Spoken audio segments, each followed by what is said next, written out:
Le moins qu'on puisse dire, c'est que de la transition énergétique, de l'isolation des logements, des passoires thermiques, on vous en fait bouffer matin, midi et soir. Le gouvernement n'a presque que ça à la bouche. Il veut plus de passoires thermiques, fini les passoires classées G+, G ou F avec ces satanés DPE. Terminé, peu importe que vous ne trouviez plus de logement, que les locataires ne trouvent plus où se loger, que les étudiants soient obligés de se loger dans les campings. Ça, on s'en moque. On ne veut plus de mauvais DPE. Eh bien, une étude vient juste de montrer que ça ne sert strictement à rien, que l'isolation thermique ne sert à rien au-delà de 3 ans. Bonjour et bienvenue dans cette nouvelle vidéo de DME en direct. Comme toujours, si vous n'êtes pas abonné, eh bien, je vous suggère de le faire et de cliquer sur la cloche pour être prévenu lorsque je sors une nouvelle vidéo. La rénovation thermique ne sert à rien à moyen terme. C'est une étude britannique qui vient de le démontrer. Alors on a des exemples australiens, on a des exemples allemands et on a des exemples britanniques. Donc on le sait, c'est évident. De toute façon, je vous ai toujours dit sur cette chaîne, la rénovation, la France pourrait être mise sous cloche, vous pourriez vivre dans des grottes, marcher pieds nus et bouffer du foin. Ça ne changerait rien à l'émission de CO2 de l'espèce humaine. Tout simplement parce que l'accélération de la Chine, pas ce qu'aimait la Chine, juste l'accélération de la Chine en 6 mois aurait contrebalancé tous vos efforts. Les seuls qui peuvent agir sur l'émission de CO2, s'ils en ont envie, c'est les Chinois, les Indiens et à la limite les Américains. Personne d'autre. Tout ce que vous faites ne sert à rien. Les étudiants qui dorment sous la tente, tant pis, ça ne sert à strictement rien. Si ce n'est à avoir un badge, je pense bien, sur la poitrine de notre président. Rien d'autre. C'est totalement inutile. Au niveau planétaire, j'entends. Mais là, une étude montre que même au niveau individuel, ça ne sert à rien. C'est-à-dire que vous qui avez une maison et qui faites des travaux, ces travaux ne vont pas vous faire gagner 1 centime. Ils ne vous serviront absolument à rien au bout de 4 ans. 4 ans. Autrement dit, vous n'avez absolument aucune chance de revoir votre argent. C'est une perte sèche. On va voir ce qu'il y a, cet article qui m'a été envoyé par Picpus. Alors déjà, merci beaucoup Picpus. Vous savez, vous pouvez m'envoyer des articles si vous pensez que je peux avoir quelque chose à dire dessus en vidéo. Vous allez sur ma chaîne YouTube. Sur ma chaîne YouTube, il y a une partie à propos, je crois, ça s'appelle. Et dans cette partie à propos, il y a mon email. Donc vous m'envoyez un email et avec un article. Et puis je verrai si oui ou non il peut passer en vidéo. Et donc Picpus m'a envoyé celui-ci et merci beaucoup parce que j'ai été choqué par les résultats de l'étude. On va se lancer. À moyen terme, l'isolation des passoires thermiques est inefficace selon une étude britannique. La première recherche s'intéressant à l'effet de l'isolation des logements révèle que la baisse de la consommation d'énergie par ménage est faible. Vous dites, là, c'est vous directement. Vous directement qui faites des travaux. En Grande-Bretagne, les économies d'énergie disparaissent entre 2 et 4 ans après une rénovation. Explication. Je vous rappelle que les coûts des travaux, c'est entre 1000 et 1500 euros du mètre carré. Vous avez entre 2 et 4 ans pour récupérer l'argent. 1000 à 1500 euros du mètre carré. Vous avez entre 2 et 4 ans pour rentabiliser. Autrement dit, vous ne rentabiliserez jamais votre investissement. On parle beaucoup d'isolation des bâtiments pour réduire la consommation énergétique sans vraiment s'intéresser aux usages. Et pourtant, c'est totalement contre-intuitif. L'isolation des combles et des murs creux du parc de logements existant au Royaume-Uni ne réduit la consommation de gaz que pendant la première ou la deuxième année. toutes les économies d'énergie disparaissent la 4e année après une rénovation, selon une étude de chercheurs en politique publique et environnement de l'Université de Cambridge, parue en janvier 2023. Donc déjà des chercheurs en politique publique et environnement, ils ont un sacré biais environnement. Donc ça doit être les personnes les plus pro-isolation en principe. Et l'Université de Cambridge, c'est quand même pas réputé pour être une université de neuneux. Donc, étude qui, à mon avis, à mes yeux, a une valeur XXL. Un constat déprimant, excusez-moi, un constat déprimant pour un enjeu majeur. Comme en France et en Grande-Bretagne, comme en France et en Grande-Bretagne, dans la plupart des pays européens, les gouvernements promeuvent la rénovation énergétique des logements des particuliers. Le ministère du Budget britannique a récemment annoncé un financement d'environ 6 milliards de livres sterling pour réduire la consommation d'énergie des bâtiments et de l'industrie au cours des 8 prochaines années.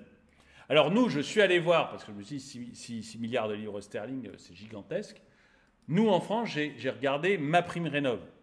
Eh bien, MaPrimeRénov', actuellement de 2,4 milliards d'euros, donc c'est 2,4 milliards d'euros cette année, et ça sera 4 milliards d'euros en 2024, soit une hausse de 1,6 milliard. 4 milliards d'euros juste pour la rénovation énergétique de vous, des particuliers. On ne parle pas du reste. Donc vous voyez que, et Elisabeth Borne est contente parce que c'est une augmentation sans précédent. Elisabeth Borne, dès qu'elle peut dépenser de l'argent qu'elle n'a pas, elle est très très heureuse.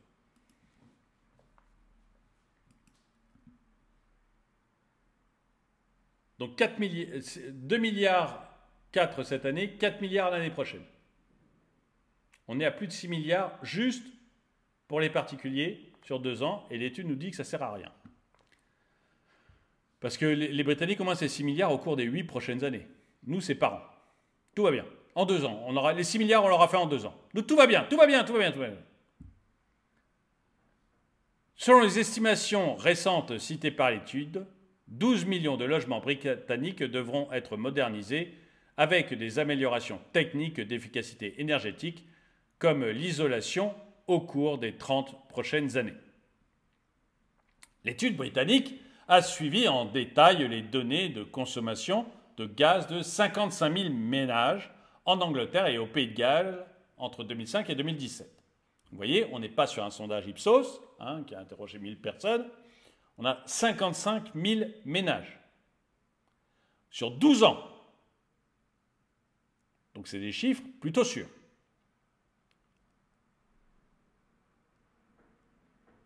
Pendant au moins 5 ans avant et après l'installation de l'isolation. Les deux chercheuses ont découvert que l'isolation des murs creux entraînait une baisse moyenne de 7% de consommation de gaz au cours de la première année. Pas mal. Au cours de la première année, moins 7% de consommation de gaz. Bravo, on a envie d'applaudir. Seulement voilà, un effet intéressant donc. Seulement voilà, le chiffre tombait à 2,7% la deuxième année. 7%, 2,7%. Et la quatrième année, les économies d'énergie devenaient négligeables. Encore moins efficace, l'isolation des combles, avec une baisse de la consommation de gaz qui chutait à 1,8% au bout d'un an, devient carrément insignifiante la deuxième année.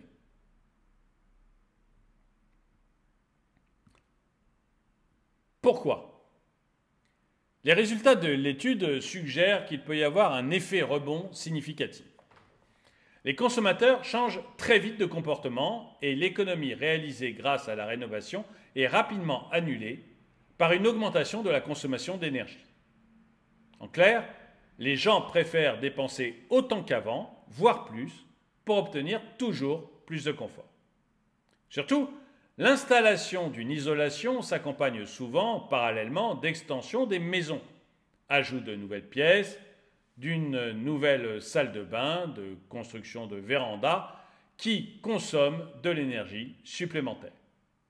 Les seules vérandas vitrées constituent ainsi l'une des modifications les plus populaires d'une propriété en Grande-Bretagne. D'ailleurs, je ne sais pas si vous savez, mais il y a actuellement des satellites au-dessus de vos têtes et une IA qui sont en train de compter pour les besoins de Bercy le nombre de vérandas. Ils sont en train de vérifier si vous avez ou pas une véranda et si vous l'avez déclarée. Alors, ce n'est pas du complotisme, hein, c'est Bercy qui l'annonce. En fait, ils ont fait comme ça déjà toutes les piscines, hein, donc même chose, satellite, photosatellite, IA qui regarde toutes les piscines. Donc ils ont fait toutes les piscines et pas mal de gens ont reçu une amende pour ne pas avoir déclaré leur piscine. Et ils sont en train de le faire actuellement sur les vérandas. Encore une fois, ce n'est pas du complotisme, c'est Bercy qui le dit ouvertement. Il n'y a pas de, c'est pas moi qui invente Big Brother. Donc je ne sais pas combien il y en a en France. Visiblement, les Anglais, eux, aiment bien les vérandas.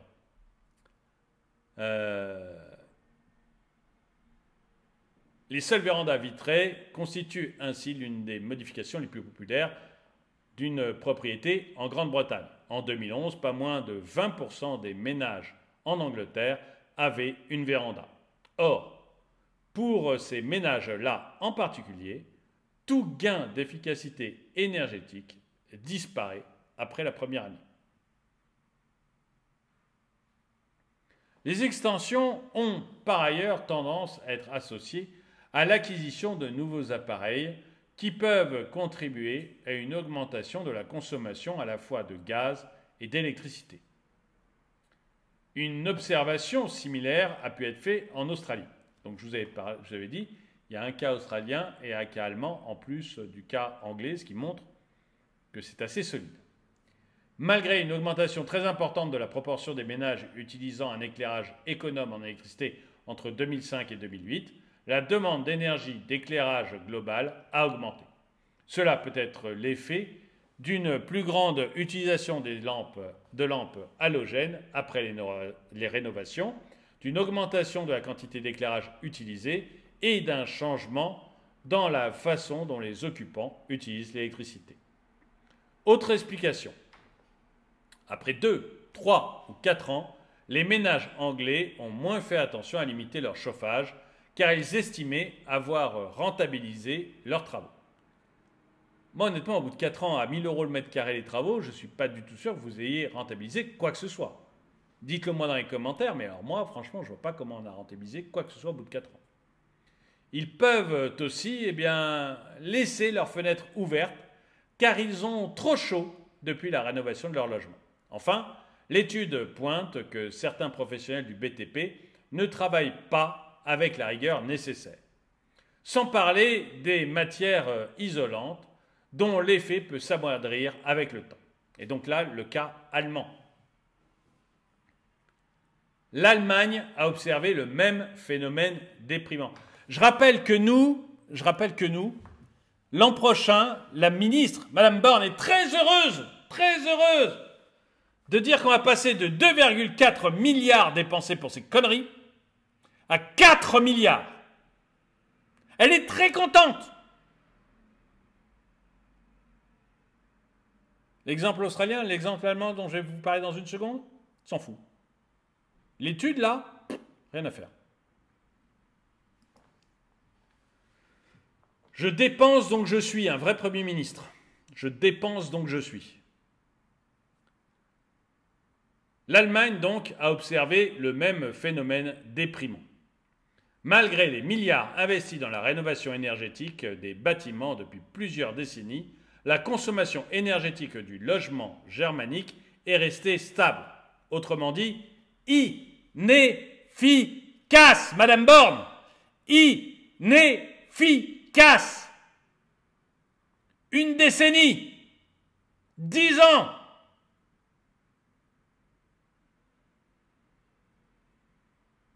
Des milliards dépensés pour rien. Des gens qui n'arrivent pas à se loger, qui vont au camping pour rien.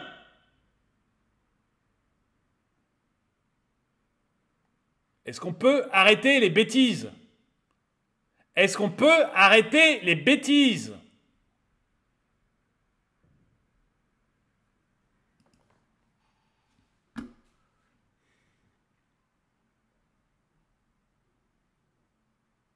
Pire, pire.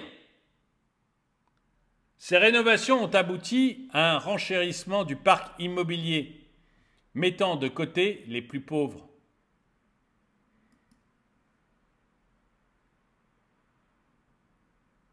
Vous mettez du côté les plus pauvres qui, là, actuellement, comme il y a plein de demandes pour un même appartement quand vous voulez être locataire, comme il y a énormément de demandes, le propriétaire, il choisit qui il veut. Qui il veut. Donc ceux qui vont dans des campings, ce n'est pas les plus riches. C'est les plus pauvres. Quand les logements seront rénovés, le propriétaire inclura dans le prix de son loyer le prix de la rénovation. Ce qui est normal. Il va augmenter son loyer pour pouvoir récupérer l'argent qu'il a mis dans la rénovation. Est-ce que vous pensez que les gens qui actuellement sont dans les campings vont pouvoir payer autant d'argent en loyer? À l'achat, si j'ai un appartement entièrement refait pour être classé D, vous doutez bien que j'augmente le prix de vente. En fait, ces politiques de bobos parisiens, ces politiques de bobos ne servent que les bobos, ne servent que les riches. Elles sont pensées, voulues, faites pour les riches. Avec un mépris complet de ce qui peut arriver aux autres. Parce qu'encore, si ça servait à quelque chose, s'il y avait une utilité, bon, bah tant pis, il faut en passer par là, on doit sauver la planète. Mais outre le fait qu'on n'est pas du tout sûr que la planète se réchauffe vraiment, outre le fait qu'on n'est pas sûr si elle se réchauffe, que ce soit lié au CO2, outre le fait que si c'est lié au CO2, on n'est pas du tout sûr que ce soit le CO2 d'origine humaine. Outre tout ça, on sait que tous les efforts faits en France ne serviront à rien au niveau mondial.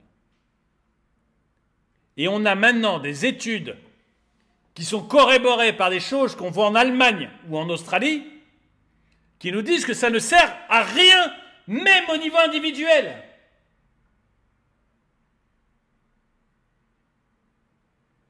Quand est-ce qu'on décidera dans ce pays de faire des choses sérieusement et d'arrêter les couillonneries?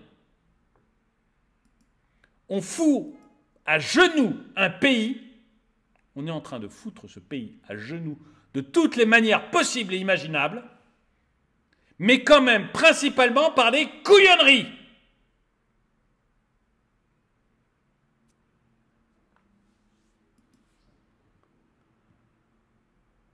Les pauvres se mettent davantage à consommer. Donc ça, ils vont probablement parler d'un autre truc que ce que j'ai parlé. Pour les ménages des quartiers défavorisés, en particulier, la mise en place des rénovations n'apporte aucune économie d'énergie. Je répète, pour les ménages des quartiers défavorisés en particulier, la mise en place de ces rénovations n'apporte aucune économie d'énergie. Tout simplement parce qu'ils limitaient déjà beaucoup leur consommation auparavant pour des raisons financières. Une fois la rénovation effectuée, les 20% les plus pauvres vont même avoir tendance à davantage consommer. Je relis, parce que c'est beau comme l'antique. Une fois la rénovation effectuée, les 20% les plus pauvres vont même avoir tendance à davantage consommer pour profiter d'une maison plus chaude, plus agréable. Ces travaux permettent certes de réduire la précarité énergétique des ménages en difficulté, mais force est de constater que cela n'aidera en rien les objectifs de réduction d'énergie au Royaume-Uni et en France. Je veux dire, si ça ne l'a pas fait en Australie, si ça ne l'a pas fait en Allemagne, si ça ne fait pas au Royaume-Uni, Madame Borne, va falloir nous expliquer comment ça le fait en France, voyez. Observe, en dehors de dépenser des milliards que vous n'avez pas, que vous n'avez que vous n'arrivez pas à trouver pour nos retraites, mais vous trouvez sans problème pour faire ces billevesées.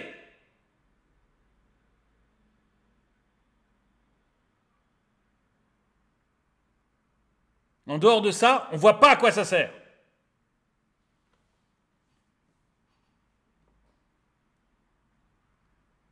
Observe les chercheuses qui rappellent que les politiques d'aide publique de rénovation sont orientées vers les plus vulnérables. Bien sûr, dans des circonstances actuelles d'inflation, il est possible que les économies d'énergie liées à l'isolation soient plus importantes. La flambée des coûts du gaz peut inciter les occupants des logements à moins consommer que pendant la période d'études, car ils ont davantage à l'esprit la nécessité de réduire les coûts. Mais à long terme, le simple fait pour la puissance publique de financer toujours les mêmes travaux pour atteindre les objectifs de réduction du carbone et de sécurité énergétique du Royaume-Uni pourrait bien ne pas faire bouger les lignes, assènent les chercheuses. Donc maintenant, on a l'exemple allemand, l'exemple australien, une étude anglaise. Une étude sérieuse, Cambridge, 55 000 personnes, voilà, une vraie étude, plusieurs années, plus d'une décennie. Donc ma demande, c'est quand est-ce que notre gouvernement de comiques vont se mettre à être sérieux? À quel moment vont-ils se mettre à être sérieux? La réalité, vous ne la bougerez pas, Madame Borne. La réalité, elle existe, elle est là. C'est ce qui fait son intérêt. Elle n'est pas idéologique. La réalité, elle est là. Est-ce que vous allez vous arrêter avant de rentrer dans le mur? En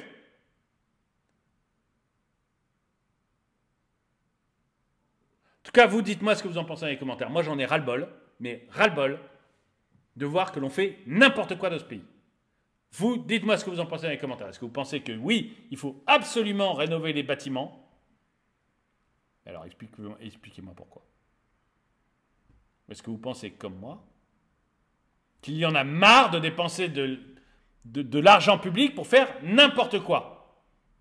Qu'on ne peut pas, d'un côté, nous dire qu'il va falloir travailler des années de plus pour avoir le droit à une retraite, et en même temps, dépenser de l'argent du public à coût de 4, de 6 milliards pour des trucs qui ne servent à rien, dont on a des preuves évidentes maintenant que ça ne sert à rien.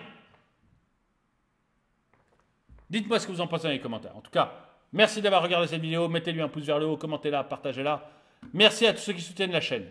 Moi, je vous dis à très bientôt.